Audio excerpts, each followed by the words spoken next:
Hello, everyone. Welcome to episode 20 of the Big Donch Podcast.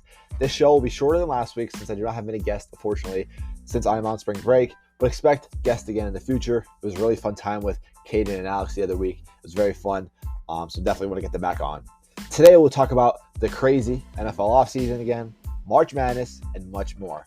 Just a reminder to like the Big Donch Podcast on Spotify, subscribe to my YouTube, Big Donch, and also follow me on TikTok, which is also called Big Donch. It would be really appreciated.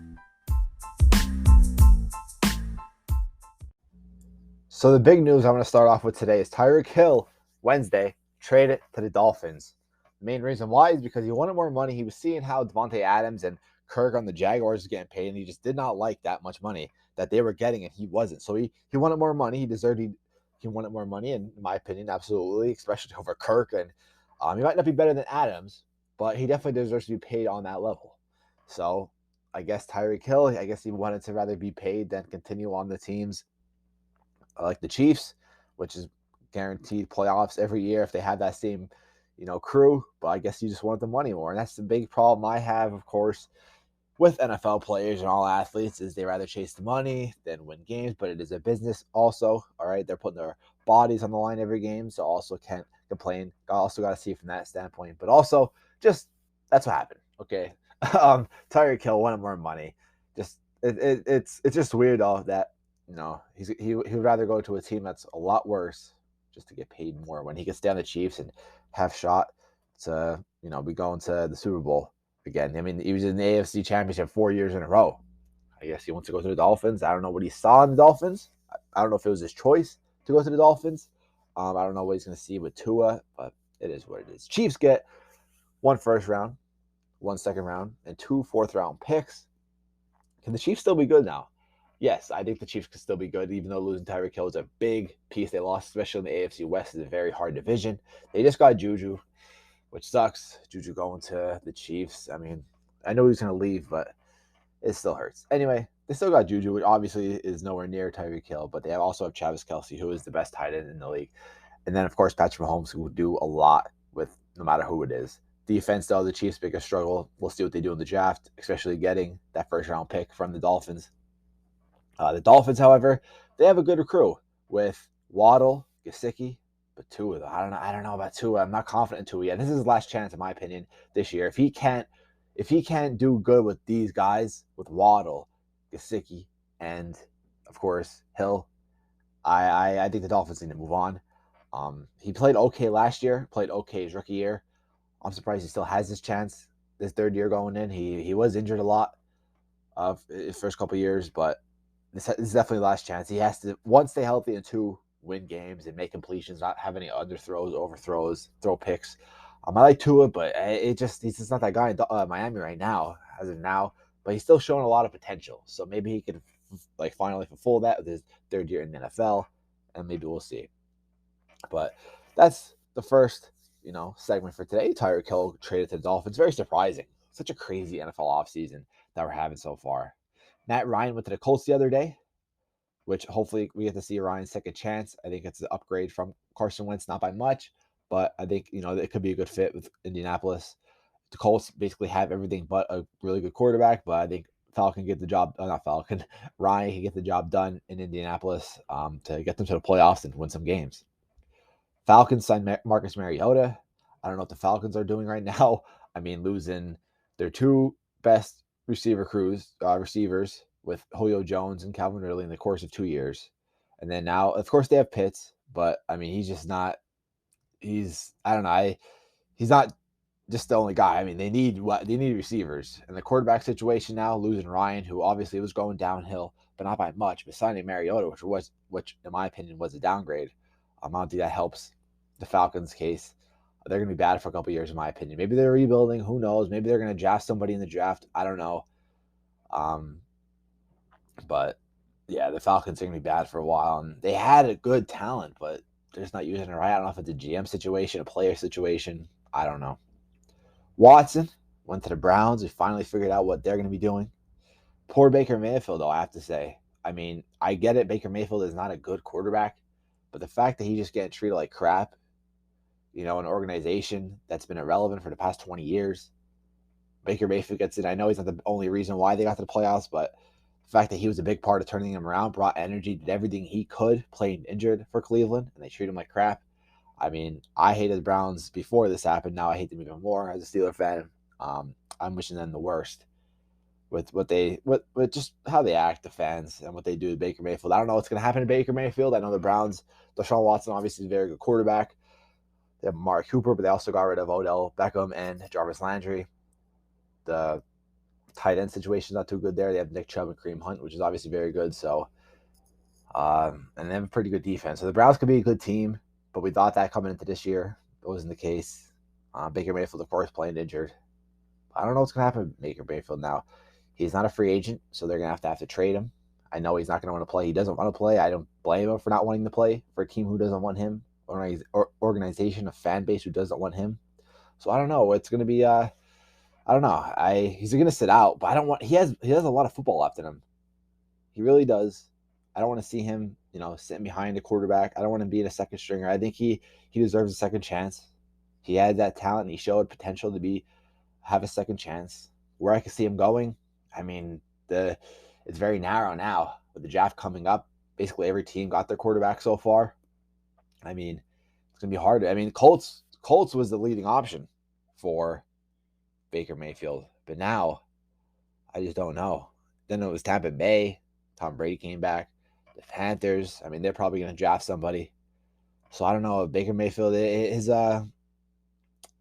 future's not looking good so far. It's kind of sad, but it is what it is. Maybe the Giants. I don't know. Steelers rumors. Speaking of the draft, drafted Willis. There's rumors going around. I do not want it at all. I don't want the Steelers to draft any quarterback. I don't care if they fall to us at all. Before Trubisky, I would have liked Pickett or Willis. But we got Trubisky. I think Trubisky is better than any of those guys could turn out. The quarterback situation in the draft this year is just horrendous. It's not good. Corral, Howell, Pickett, Willis, they're not good. They're no guys I would like. I don't think any of them could be franchise quarterbacks. I don't want to hate, saying this all due respect. I just don't see any of them being franchise quarterbacks. They didn't do much in college besides just play individually good, not really team-wise. So, I mean, Ritter, but his talent wasn't that good to be. He's probably the fifth best in the draft. Now, Willis, I think he could be good. Same thing with Pickett. I think they'd be good, but I don't know. That's something I want the Steelers to draft. We draft at 20. I still want offensive line. I don't care who it is. I still want offensive linemen. I think we should draft offensive line and defense the rest of the way. That's my opinion. If we were to draft Willis, I think it would be a waste. It would really be a waste of a draft pick to draft any quarterback first round. If you want to draft somebody second round, whoever's available, go ahead. Let them battle out for that backup spot, because I know Rudolph and Haskins is the answer. But first round drafting a quarterback is just not the case. You have Trubisky, who got to give him a second chance. Got to build offensive line around him. Got to build receivers around him. He's young still. Steelers drafting anybody other than offensive line first round, I'm going to be disappointed. I really am. Before Trubisky, though, once again, if they drafted a quarterback, okay, that's totally different. But they got Trubisky. They paid him money. Stick with Trubisky this year. Wait till next year for better quarterbacks. This year is just not the year. That goes for a lot of teams. I don't know. I really do not know any team that could be drafting Willis right now or Pickett. Besides maybe the Falcons, the Lions maybe, but the Lions, I think they should give Jared Goff another chance because he played really good in the second half. And also, the Lions pick at number 2. No quarterback is good enough for that second draft pick. There's so much talent other than those quarterbacks for them to draft number 2. They got to go offensive line or defense. That kid from Oregon or Hutchinson from Michigan, not any quarterback to line. So I don't know. We're going to be seeing, in my opinion, all due respect once again, but one of the worst quarterback draft classes in the NFL we saw in a while. Moving on to the NBA, Sixers defeated the Heat without Embiid and Harden the other day. Heat are still first in the conference, however. Sixers are third behind the Bucks. They play the Lakers tonight at 10 p.m. Expect a reaction video tomorrow. I posted a reaction of the game, the Heat and the Sixers game the other day. Make sure to check that out. Very happy the way they played. Maxey went off, scored 28 points, I think it was. Shake Milton also, Tobias Harris as well. I'm really proud of Maxey, the way he's stepping up after Ben Simmons, filling in those shoes. I don't know. I'm really happy with how everything's going. We have Harden and Embiid back. Harden said to fit in really well. Embiid, of course, an MVP candidate. I'm liking the way the Sixers, are going. Take this regular season, learn from it, but let's learn a lot. Let's use that into the playoffs. We can really make a run. I see every team in the East right now that we could beat in a series, in a 7-game series. We could beat any team in the East right now in a 7-game series. In the West, that's a completely different story. I'm not worried about that. Let's just get to the championship or the finals first. But a 7-game series, I see the Sixers beating anybody. Not going to be no sweeps, but Sixers could beat anybody. And that's the same with the whole East. The whole East could be anybody. The Bucks could beat anybody. The Heat could beat anybody. The Nets could beat, well, not the Nets, but they're making their way back up. They'll probably make a run in the play-in tournament. But the Celtics, maybe. I don't even know. Just don't sleep on the Sixers. That's all I got to say. Sticking with Philly in the MLB. Play ball once again. I said that last week. So happy baseball is back. They decided to agree or stick with the runner on second in extra innings. In my opinion, okay, a lot of people are hating it. I was reading the comments on the MLB's post, and like a lot of people were disagreeing, commenting L's, saying it's bad for baseball. I mean, listen, the viewership in baseball has been bad. It's been bad for a while. It's been going down. With this lockout, was not helping. It's probably going to hurt a while. Also, I love baseball, but it is a boring sport. That's why many reasons why people love it. I love it because it's fun. It's just a fun sport. I played it as a young kid, and just being able to go to a baseball game in person, it's a fun experience. I love baseball, always will. But yes, it is a boring sport, and it's hard for the younger generation to get into it. Baseball is not looked at the same way anymore as it used to be back then. Many kids are inside now playing video games instead of playing wiffle ball or baseball outside now, where it's just not the same. Okay, now to fix that, you gotta really target that younger audience, and having the boring baseball that 162 games, stuff like that they have now. In my opinion, that's not going to be good for the baseball's future. You got to make it more fun, more exciting. I get it. Changes. Listen, I'm a traditionalist when it comes to sports, but with baseball, I'm kind of different. Everything else, I like stuff staying the same. But with baseball, I mean, you got to make changes what's best. Now, some things in baseball I don't want to change, is like a robotic umpire or something like that. Now, I know that's crazy, but of course there's rumors of that. I never want to see that. Cutting the game down to 7 innings, I don't want to see that either. But what I would like to see though in baseball is, one, I think the the runner on second base could be good, and no ties obviously, so keep that. But shortening the season also. I mean, make games more meaningful. You lose a game or two, or maybe a game or 5 or 6. You lose a couple games in the MLB, they don't really hurt much, compared to the NFL and sometimes in the NBA. In the NFL, you lose a game, that could change. That changes everything for your season. You lose a game because there's only 17 now. There used to be 16, of course. They add an extra game. It gives them a little bit more breathing room for NFL teams. But, you lose a game, it's struggle, especially college football. College football is the worst with that. But that's what makes college football so competitive and fun, because you lose one game, you're out. Now, coming back, I know I don't want to get too much off the MLB topic, even though I do think that college football should add more to the playoffs, because to give those teams a chance, if you lose one game, you're out, but it still makes it more competitive. In baseball, you lose a series or 2 or 3 or 4, whatever, you still have a chance. Your season's not over. Cut those games down by, I don't even know, close to around 100. It makes it more competitive, makes it more serious. That's just my opinion. They got to change. They got to make changes to the MLB to make it more exciting. That's all I got to say. Don't go to aluminum bats either. That's dangerous, but just make it more exciting. And I said earlier, just a couple minutes ago, about cutting it down to 7 innings. I don't know. I'm thinking about it now. I don't know. Like I said, I'm a traditionalist when it comes to sports, but to make it more exciting for the younger audience, if you want the sport to live on, I mean, you got to make changes. Me personally, I don't want to see any changes. I'm fine with the way baseball is. I'm fine with it. But if you're gonna make changes, those are the ones I'm all right with. That's what I'm trying to say. That's what I think they should do. I don't know. Phillies also got Schwarber and Castellanos, which is going to be very huge. Our pitching, though, still very weak. Excited for the Phillies. We're better than last year, defensively at least. I mean, hitting defensively, with the pitching, it's going to be tough. We did make some moves with pitching, some closers, but not really too good. Unpopular pitchers, but we did make some moves of fielding. I'm very happy with that, with batting. Bryce Harper, Schwarber, Hoskins, Castellanos. I'm very excited to see what the Phillies can do. Of course, we're going to start off great like we do every year. Hopefully we stick with that. Hopefully, by the end of the year, we're on top of our division. Braves, they lost Freddie Freeman, but they're still going to be strong. The Mets are going to be strong with Scherzer and DeGrom. It's going to be a very competitive division, but hitting-wise, I think probably one of the best hitting teams in our division. We got to make the most out of it. I'm very excited. One of the most exciting seasons I've been in a while because we have a lot of depth. We have a lot of help for Harper, who was our MVP last year. I'm excited for the Philadelphia Phillies. NCAA men's basketball, Sweet 16 is coming up just in a couple of days. I don't know if it is today or tomorrow. I'm not sure. I know they take a little break. I'm excited, though. Duke is still in. St. Peter's, number 15 seed, beating Kentucky and Murray State. They're exciting to see. I love teams like that. Underdogs going through. We have the Gonzaga. I think they're playing Arkansas or Texas Tech. I'm not sure. No, we're playing Texas Tech. Gonzaga's playing Arkansas. And then Villanova moved on. I'm trying to think who else. Can't think. I should have pulled up right now. Let's look at March Madness. March Madness tournament bracket. Let's see.